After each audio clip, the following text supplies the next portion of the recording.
Talk to me about how that AP's put together and what it takes to be in that class. Okay, I'm running a 1967 Sheraton Huffy. It's a original mid-engine mower. We lower them down to within 5 inches off the ground. We widen them to 38-inch maximum. We're running a 10-horse Tecumseh built to the max on the inside to gain all our horsepower. We run a 5-speed shiftable peerless transmission in them.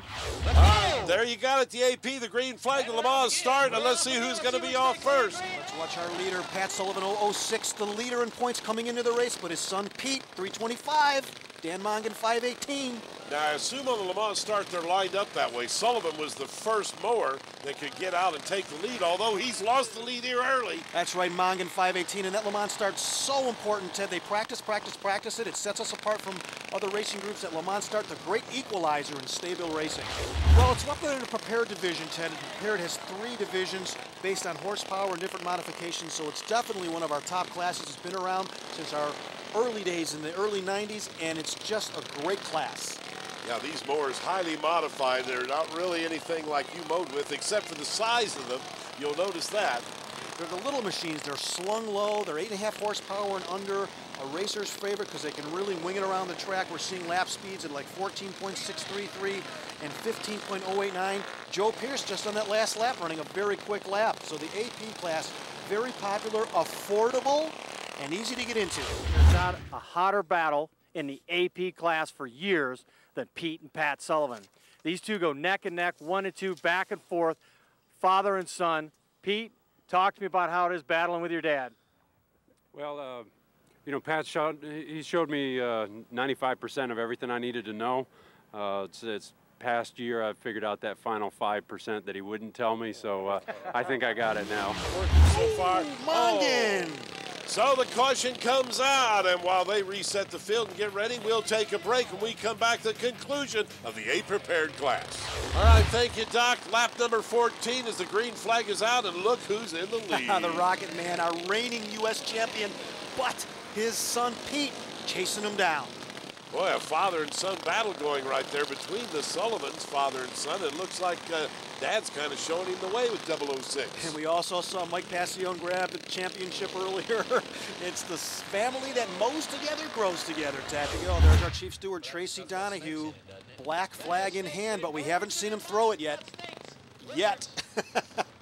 Well, he's pointing now. Somebody's going to get the black flag there. We're lining them up with our EOP promotion software. Perfect line order in the grid in the restarts. Ernie Hill, our chief flagger out of Tennessee. Tracy Donahue, Kerry Evans. Manny Torres, our chief tech inspector. That's our U.S. Lawnmower Racing Association race team. Only 3 laps remaining. A restart on lap 17. We're going green, and it looks like, hey, the younger Sullivan, I think, just cut the old man off. Rocket Man Jr. Pete Sullivan out of North Carolina. Shows Papa what it's all about. Yeah, put a move on him, dive down inside there, got a little bit more speed and cut him off.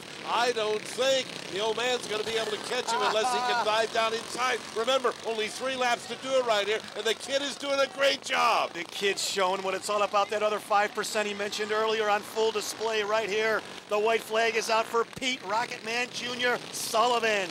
I don't think the old man is going to be able to move. He stays there with him. He's hoping he'll make one little mistake, and I don't think the kid's going to do it. A little too much experience. Here comes the checkered flag. Sullivan's finished 1 and 2. How about that? Here's the way they finished down through 9. 2 of them, of course, couldn't make it to the finish line. Father and son, he passes you with 2 laps left. Just your thoughts on that? Oh, well, I really didn't think he could get by me on the outside on this end, and I gave it. Otherwise, I'd have been out just a little further. Nice effort right there. He's running like hell this year. Congratulations, I tell you one thing. Now. Nice job. You know, how cool is that to be able to pass the old man?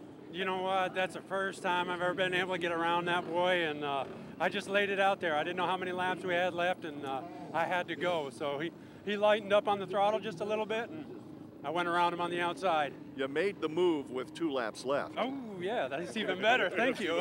Hey, I tell you one thing. this is quite a family tradition right here. Yes, sir, it is. We've, Dad's a patriarch, and he's gotten me into it, and it's, you know, I used to be with him, I used to see him 2 times a year, now I get to see him 10, so it's awesome. That's great, and to be able to do it really in the true spirit of competition has got to be really good. Amen, yes. Nice job, Dad. Congratulations, father and son win it. This is Ed's boat. It costs big bucks. Yeah. This is STA-BIL fuel stabilizer. It costs a couple of bucks. When Ed stored his boat, he didn't add STA-BIL. Nah. Too bad, because the fuel inside broke down and gummed up his engine. Now it won't start. And Ed is looking at some big bucks for repairs. Poor Ed. At least he added STA-BIL when he stored his collector car and his motorhome. Right, Ed? Remember, when you store, start with STA-BIL.